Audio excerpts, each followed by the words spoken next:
Bab 1434. Saat berbicara, Kumis melambaikan tangannya, memberi isyarat kepada sekelompok pria untuk bergegas dan membunuh Lin Yu. Tetapi tanpa diduga, begitu suaranya jatuh, dia menemukan bahwa semua orang berbaju hitam berdiri di sana, tanpa bergerak.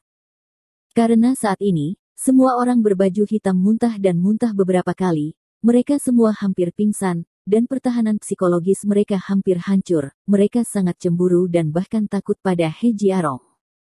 Mereka takut Lin Yu akan membuat jebakan lain yang tidak bisa dipertahankan yang akan menyiksa mereka sampai kesakitan. Bodoh. Melihat orang-orang berbaju hitam tidak menuruti perintahnya, tiba-tiba Kumis memalingkan wajah marahnya dan berteriak, dengan tegas dalam bahasa Inggris, "Apakah kalian semua tuli? Biar kubiarkan saja." Melihat Kumis itu marah, tiba-tiba kerumunan menjadi gelisah, tapi hanya kaki mereka yang bergerak dan mereka tetap tidak bergerak maju.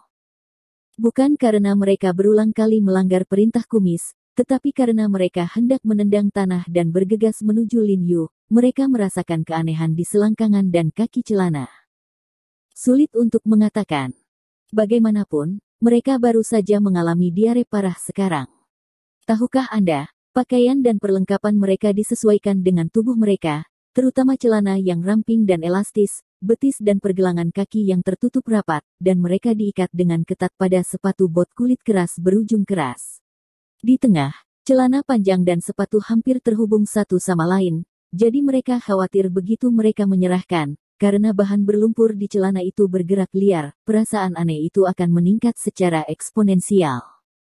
Mereka hanya memikirkan perasaan ini, dan mereka tidak dapat menahan perasaan bahwa rambut mereka berdiri terbalik, dan seluruh tubuh mereka terasa dingin.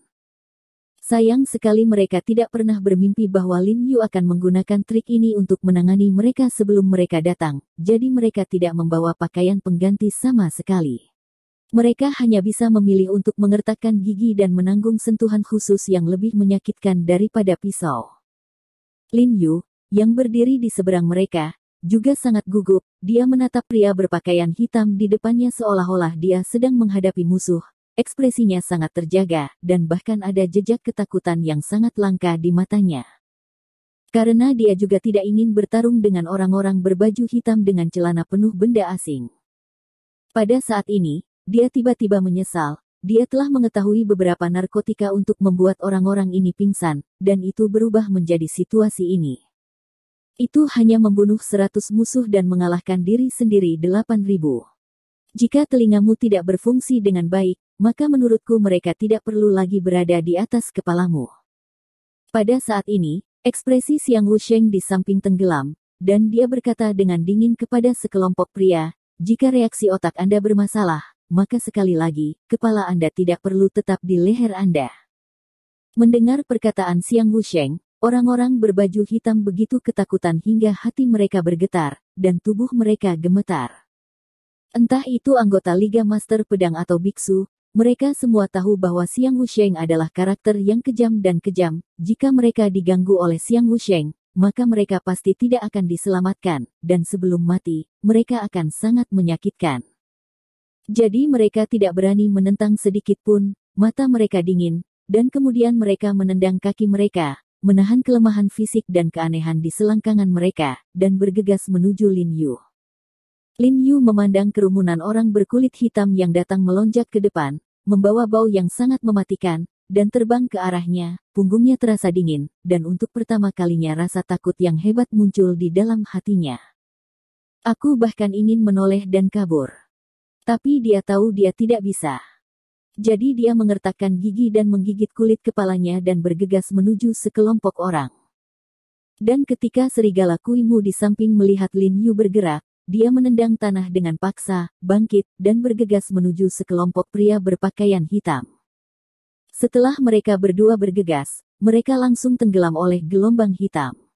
Namun, karena muntah dan diare dari tubuh pria berpakaian hitam itu runtuh, kekuatannya berkurang drastis, dan kekuatan yang tersisa hampir kurang dari 30% dari kekuatan aslinya. Oleh karena itu, begitu banyak dari mereka mengepung Lin Yu dan Kui Mulang, dan Lin Yu dan Kui Mulanglah yang berada di atas angin. Tapi sama, bau orang-orang berbaju hitam ini tidak melukai Lin Yu dan Kui Mulang, setidaknya itu mengurangi 2-30% kekuatan mereka. Jadi dibandingkan dengan serangan, yang paling sering mereka lakukan adalah pertahanan. Apalagi mereka takut pertarungan yang terlalu intens, yang akan menyebabkan mereka secara tidak sengaja menemukan sesuatu yang menjijikkan. Oleh karena itu mereka terus bertempur, hampir semuanya tewas dalam satu pukulan. Di bawah tarik-menarik seperti ini, Lin Yu dan Kui Mulang selalu berada di atas angin. Selama mereka fokus pada kesempatan, senjata tajam di tangan mereka dengan cepat mengambil pukulan untuk dengan mudah melenyapkan seorang pria berkulit hitam. Beberapa menit kemudian, lebih dari 30 orang berbaju hitam telah tewas atau terluka hingga kurang dari 30. Baga. Kumis menginjak kakinya karena marah, dan giginya gatal karena kebencian. Saya tidak menyangka dengan begitu banyak dari mereka, Lin Yu dan Kui Mulang tidak dapat membantu mereka. Namun, dia juga bisa melihat bahwa bawahan mereka, yang terpengaruh oleh asap tebal barusan, telah sangat mengurangi efektivitas tempur mereka, terutama sekelompok anggota biarawan yang lebih lemah. Mereka hanya menambah jumlah mereka, dan efektivitas tempur mereka telah turun ke tingkat yang keji. Bahkan dibandingkan dengan petarung spesial biasa, mereka tidak jauh lebih kuat. Oleh karena itu, orang yang meninggal dan terluka dalam kerumunan pada dasarnya adalah anggota biarawan. Hina, ini sangat tercela. Paru-paru Kumis hampir meledak karena marah. Aku tidak berharap tangan Lin Yu begitu mematikan, tidak ada bedanya dengan langsung menghancurkan geng rekan mereka. Xiang Wusheng melihat pemandangan ini dengan wajah biru, wajahnya sangat jelek, otot-otot sudut mulutnya tidak bisa menahan gemetar, dadanya naik turun beberapa kali, dan kemudian dia berteriak dengan dingin, "Kembali. Dapatkan saya kembali." Dia benar-benar tidak tahan lagi, dan daripada membiarkan orang-orang ini mati sia-sia, lebih baik membiarkan mereka mundur. Selain itu, dengan kekuatan kelompok orang ini, tidak mungkin memaksa Lin Yu menggunakan gerakan pamungkasnya, jadi Xiang Wusheng merasa tidak perlu menonton. Mendengar apa yang dia katakan, orang-orang berbaju hitam sangat gembira dan gembira, tanpa sepatah kata pun, mereka dengan cepat mundur ke sisi Xiang Wusheng dan Xiao Bir. Muntahan. Kumis tiba-tiba membungkuk dan muntah sekali lagi, memuntahkan asam. Kali ini bukan karena asap barusan, tapi karena bau aneh pada kelompok temannya. Bau selangkangan orang-orang ini bercampur dengan bau keringat setelah olahraga berat, yang hampir sebanding dengan senjata biokimia, hampir mati sekarat. Xiang Wusheng di samping juga sedikit pusing, untungnya, dia menahan napas tepat waktu, kalau tidak dia juga akan muntah. Pergi.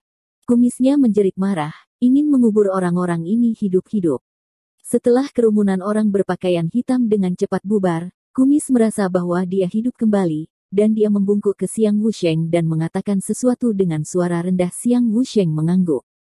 Sudut mulut Moustache segera menimbulkan cibiran, dan dia mengambil langkah maju, tersedak, dan menarik katana cerah di pelukannya, dan berkata dengan dingin kepada Lin Yu, "He Jiarong, karena kamu mengatakan bahwa kita kebanyakan pengganggu kamu, kemudian aku akan belajar dan mengajarimu trik brilianmu sendiri."